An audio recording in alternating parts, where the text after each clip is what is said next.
Rares sont les jeux où le joueur est invité à incarner un méchant, un mauvais, une ordure de la pire espèce. Si deux jeux, GTA et Dungeon Keeper, sont considérés comme pionniers en la matière, Bullfrog, développeur de Dungeon Keeper, n'en était pourtant pas à son coup d'essai. Déjà, au début des années 90, il proposait de se glisser dans la peau d'une corporation futuriste à l'éthique plus que douteuse.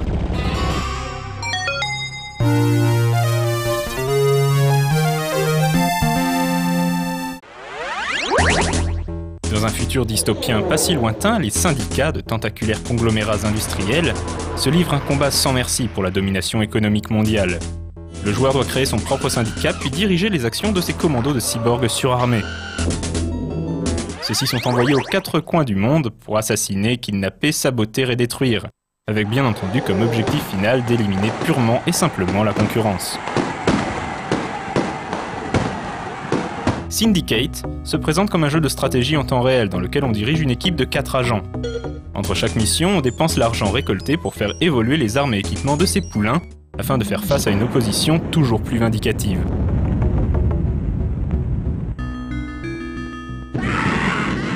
Toutes les missions de Syndicate prennent place dans un environnement urbain, rempli de civils, de véhicules et de forces de l'ordre qui voient dans l'ensemble vos actions d'un assez mauvais œil.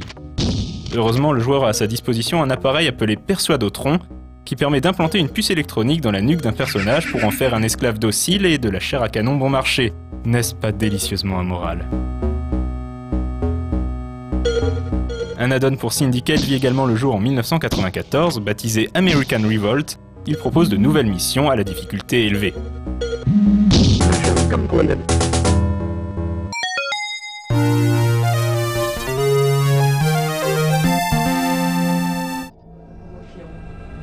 Passé étonnamment inaperçu, la suite de Syndicate porte le nom de Syndicate Wars.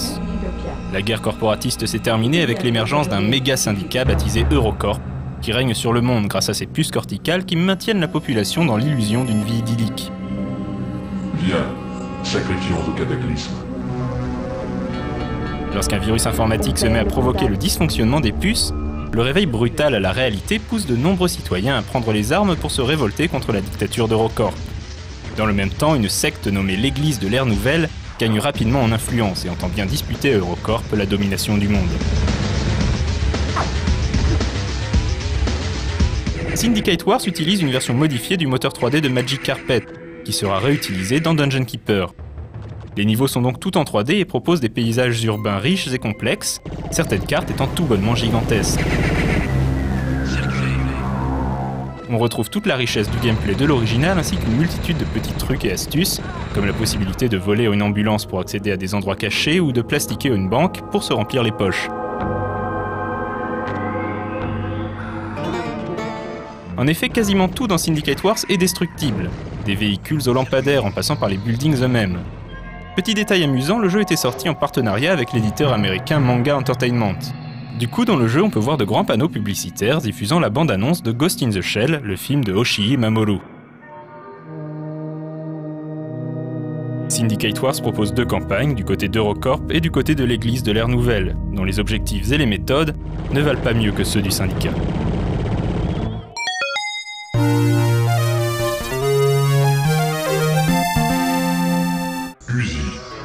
Le scénario du jeu culminait par un final épique et apocalyptique qui laissait de nombreuses questions en suspens. Une 3e campagne était prévue, mettant en scène les dévoyés et ces citoyens rebelles néo-anarchistes, mais elle fut abandonnée. On peut toutefois accéder à quelques niveaux de cette campagne fantôme en farfouillant dans les fichiers du jeu. Peut-être Bullfrog avait-il pour projet de la recycler pour un add-on. Mais à cause de l'échec commercial du titre, aucune suite ne vit le jour. La guerre des syndicats s'est donc achevée sur cette note amère. Pour l'instant. Mission complete.